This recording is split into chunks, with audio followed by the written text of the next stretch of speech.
Коронавирус жана футбол. Германиянын Бундеслигасы кайрадан беттештерин баштаган Европадагы алгачкы футбол лигасы болуп калышы ыктымал.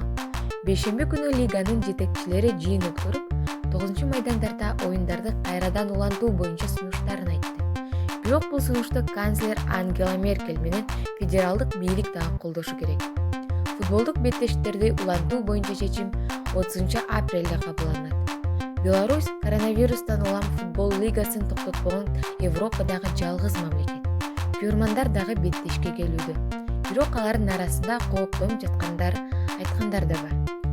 Ал апта УЕФА Евро 2020 эмдиги жылга жылдырылса дагы аты ошол бойдон калаарын билдирди. УЕФА мелдешти Европа кубогунун 60 жылдыгына арнагысы келген. Азыркы чечим бул ниетибизди ишке ашырат деп айтылат УЕФА расмий билдирүүсүндө.